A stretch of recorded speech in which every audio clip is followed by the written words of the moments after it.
Any questions for the court or your attorney before we proceed? No, Your Honor. As to count 1, felony bail jump, an H felony, how do you wish to plead? Guilty. As to count 2, possession of methamphetamine, an I felony, how do you wish to plead? Guilty. Court will find your pleas of guilt are done knowingly, intelligently, and voluntarily. I'm going to find that you understand your constitutional rights and what it means to waive and give up those rights. I'm going to find a factual basis to accept your pleas of guilt. Based on that, I will find you guilty of count 1 and count 2 in 23 CF 6-1. The remaining charges will be dismissed and read in for sentencing purposes, as well as 23 CF 103. Judgment of conviction will be entered today. Argument and sentencing recommendation, Mr. Rennick. Your Honor, this defendant does have quite a history and quite a criminal record, I think, including felony OWI is going up to, I think, OWI 10. He's been to prison. I think there's a clear and present AODA issue. He's of an age where we're hoping to see him aging out of the criminal justice system, but he clearly needs services and AODA issues and help with that. He may have some medical issues as well. He has received an immediate punishment because he has served at least 63 days of jail so far on this file. And so given his history and his age and the nature of the cases that we have in the underlying criminality, we would recommend a withheld sentence and 3 years of probation with any programming for the Department of Corrections, which would include an AODA assessment and follow any treatment and recommendations. We think absolute sobriety, no use or possession of drugs or illegal drugs or drugs without a prescription or paraphernalia with either random and or regular testing.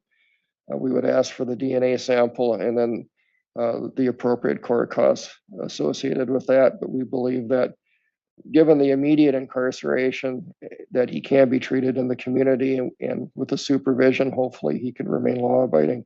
Thank you. All right. Mr. Davis. Number 1, Your Honor, is this a serious offense? Offenses, yes. I'm not going to make a lazy argument as to why they are not serious. But I do want to go to my client's character and his rehabilitative needs. I'm sure the court's aware who Jason is. He's been through the system. There's definitely an addiction problem. And there's also the reason for the addiction, which he now needs to face and go through that trauma therapy and go through the rehabilitation too. What's interesting about this is I don't get very many clients, but I think the way the system's set up is you probation, then there's county jail, and eventually it's a prison sentence. And I think I remember, and I forget which attorney who called it like an installment. They're like an installment person that you keep doing and doing and doing, and finally you'll end up in prison. Jason has done such. And my whole point is, I think when you go to prison or you go to jail or you're in and out of county jail, it's a punishment. And after talking to Jason, I think he finally hit the rock bottom. Like he's just exhausted with it. That it's more tiring now to want to not follow probation or continue with sobriety. I think he's just sick of it, and it's no way for him to live. He has support, his significant others here. I've been in contact with her. And the other issue that's going on with Jason too is, I believe he was, and he can talk more about it. And if he's upset that I'm doing, I apologize ahead of time, but diagnosed with cancer 3 years ago, never did anything about no treatment, nothing, just put it off. And was using drugs and not facing reality. And now finally, Judge, he has an appointment set up in August here to actually deal with a problem, to face his problems, as scary as they may be. I'm imagine, I've never had it, but I'm sure he's scared. And I think a lot of times people don't like to face that problem, and they'll do other things or they're self-medicate, but it looks like he's ready to face the music on that. And as going forward, methamphetamine is not going to cure cancer. It's not going to put him in a place where he's employed or working or living in the community. I can also let the court know that I believe he's got to sit in jail until November 23rd. So he's going to be sitting for months still coming to go. And I do think the way he speaks to me, and Judge, this court's seen methamphetamine users daily. They try and control the conversation or manipulate it or have a justification. Jason's polite. He listens. I listen to him, and I just think at his age, I think he's ready. I think what the district attorney said is you hope at a certain age, you just get broken down. And I think he's done. I think he's finished with being in this system. He doesn't want to be part of the criminal system anymore. And again, I just want to make it quite clear that this has been one of the most polite clients I've had. And I don't say that sparingly because everyone's different. There's aggressive people, but he's just been listened. He's been attentive. He asks great questions and he fills me in on his life and he's not guarded. And I just think that I'm asking you to consider this joint recommendation. Thank you very much. All right, thank you. Mr. Belisle, do you care to make a statement here today? Yes, Your Honor. This is probably the most you'll ever hear me talk, or anybody ever hear me talk, but ever since I was like a young little kid, 6 years old, I got counted out because I spoke up on something and I got thrown away more or less as I see it. But I carried that throughout my whole life to keep stuff to myself. And like, I left high school. I ended up in Flandreau, South Dakota, just for something I did, good choices I did. I come back to Siren. Nobody knew I only had half a credit to go to graduate, and I quit school because I was hooked on shooting cocaine. Then at 96, my brother caught me, John Boy caught me shooting cocaine, and I promised him I'd never do it again. I'd never have touched a needle again. Then in 2012, I found out I'm going blind, but obviously I'm still seeing for some reason, but because I surpassed the doctors on that. And I basically broke my back. 2012, went through surgery, and I ended up dying in St. Mary's from double pneumonia. But I don't know, whatever I seen and heard from over there brought me back. Then in 7/19/13 is the last time I drove drunk. Haven't drove drunk driving ever since. It's because of what I see now. When I do get behind the wheel, I will not drive at night. And 8/19 last year is the last, no, 8/13 last year is the last time I used heroin. And I owe that to Pastor Jack.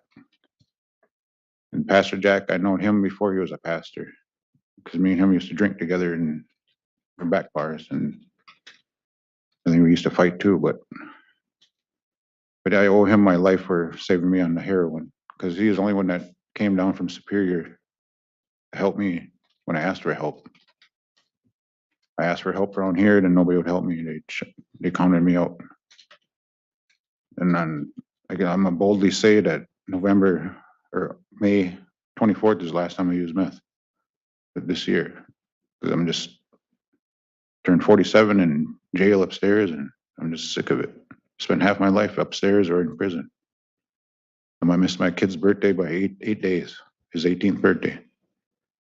And that kind of sucks. And it's everything's that, I guess I'm a slow learner or whatever, but I'm learned, I learned.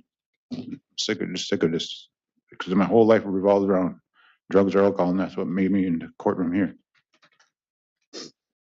But like, my attorney says, Mr. Davis, he yelled at me, and he didn't know me from hide or hair, and he had every spot that right on the button. And I just told him, thank you, And yeah, I got diagnosed with cancer 3 years ago, and that's when I fell off. That's when, if you see what happened in the last 3 years, that's where all my criminal cases come from, because I gave up. But then after I left Ruth House in August or December, because I lost one of my best friends and whatever, she left, and I felt alone. But then, I don't know, it sounds like BS, but it's the truth. I prayed to God that send me my angel, whatever. That needs help. And then a couple of weeks after that, Michelle showed up at my son's house.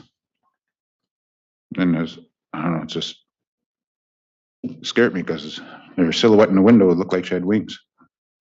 So I don't know if you want to call that fate or whatever it is.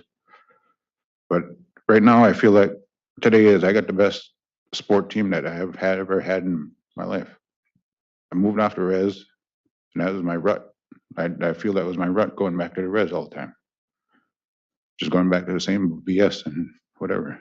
But I don't know, today I just want to live. I want to live whatever time I got left.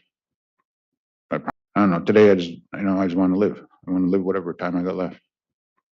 I promised my son that I wouldn't leave him again. And he agrees with me. He's like, all right, Dad. Because, I don't know. And there's another thing about to my son. He's never ever called any woman, any girl I brought home a mom. But he's seen Michelle, and he's the first woman I ever introduced him to. And that's it. All he said was, "Is that my stepmom?" He don't even call his own mom.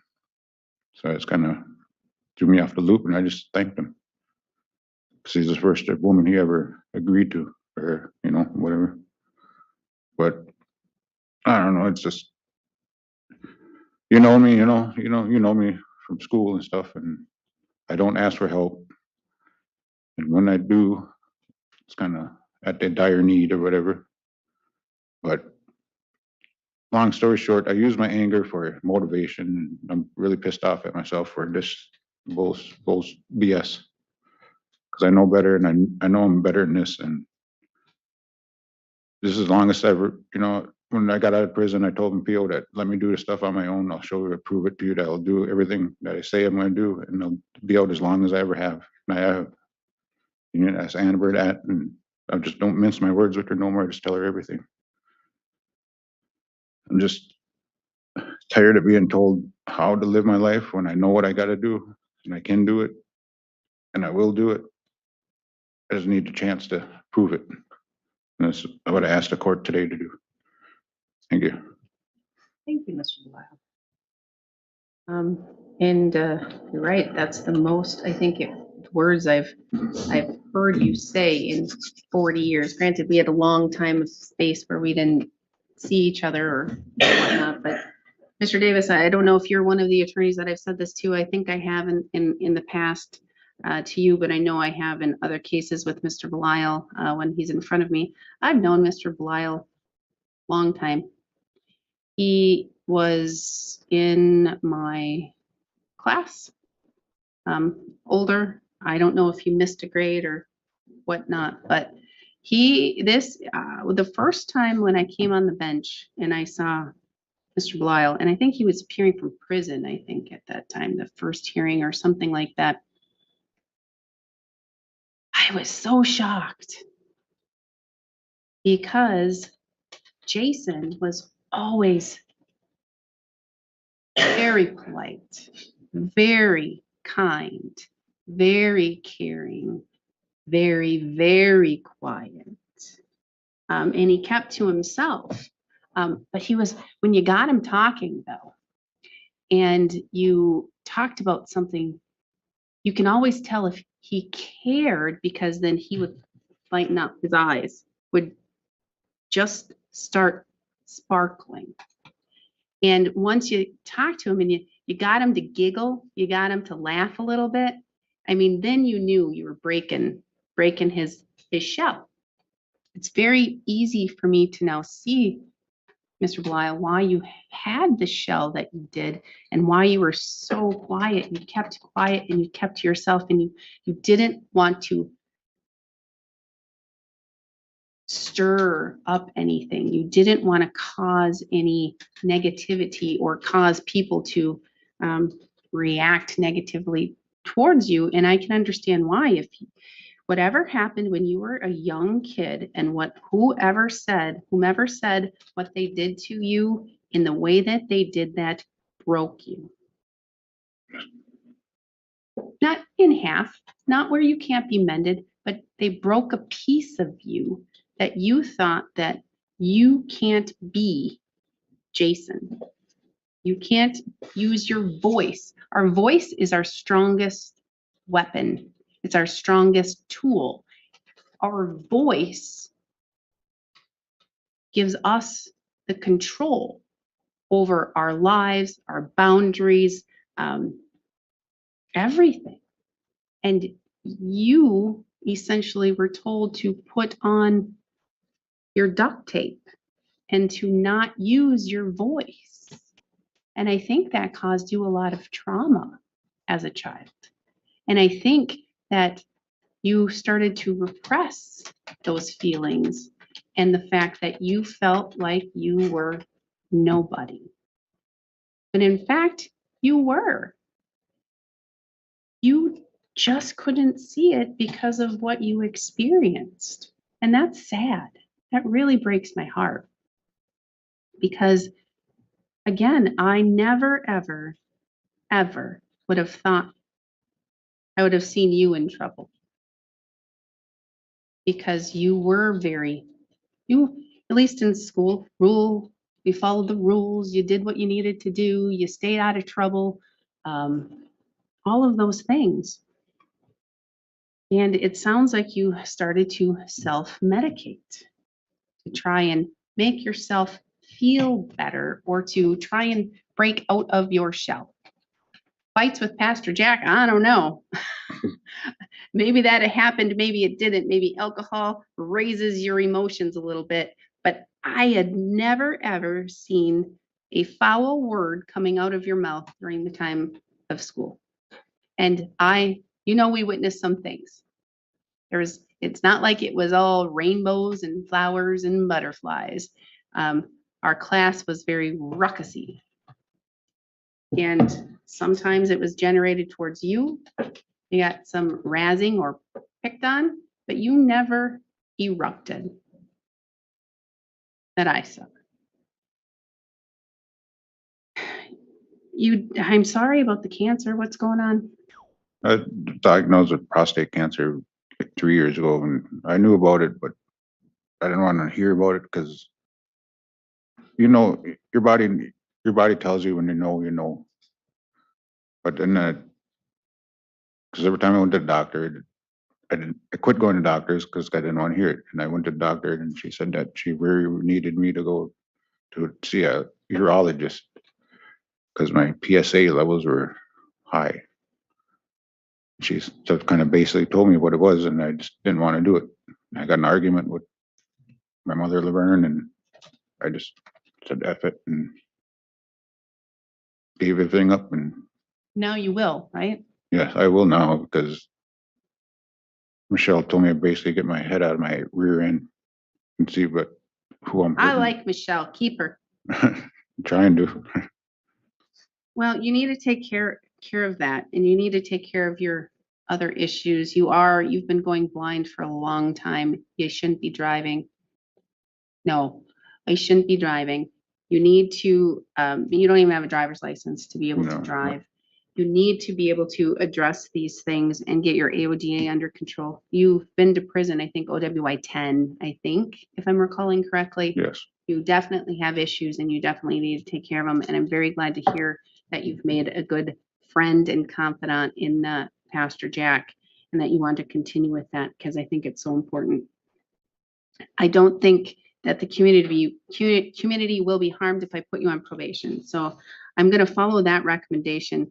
I'm going to place you on probation. I'm only going to do 2 years. We're going to know if we're going to know or we're not. Either you're going to succeed or you're not. But in looking at these cases, I'm not doing a withheld sentence because quite honestly, this is not the case for prison. Have you been to prison before? Yep. Do you mind going to prison? I mean, it sucks, but I mean, this is not these facts. You didn't put anyone's lives at risk. You didn't go get completely high and drive and hurt somebody or almost hurt somebody or put their lives at risk. You possess methamphetamine and other stuff. You weren't driving erratically, recklessly, doing those things. You're not out breaking into people's houses or doing all these other kinds of crimes. This is a use case. So what I'm going to do is I'm going to do an imposed and stayed sentence of 1 year in the county jail.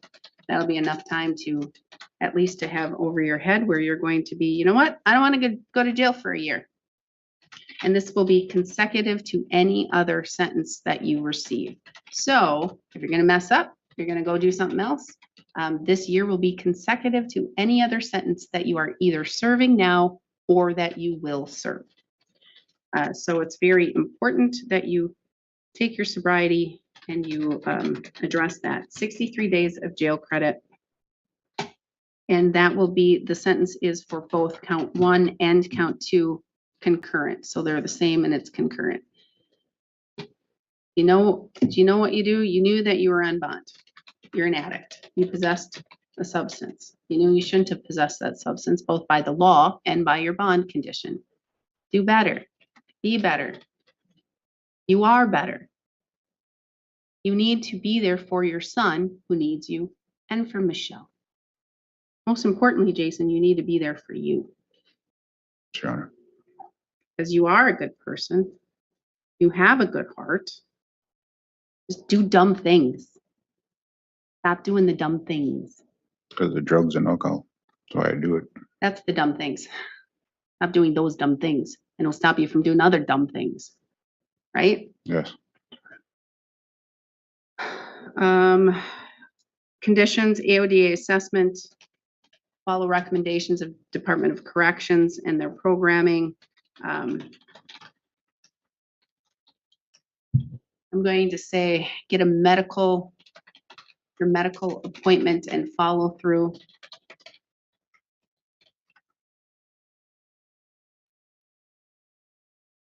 I think that's it for conditions. You have 20 days to appeal. Should you fail to appeal within 20 days, you lose that right. This is a felony. No use or possession of firearm for life. No voting in any election until your civil rights are restored. I'm going to assess $518 in fines and fees for count 1, $250, the DNA surcharge only for count 2. I need you to provide your DNA to the jail. They'll go ahead and they'll take care of that. You have the right to request it be expunged through a written letter to the Department of Justice. You must report to probation immediately.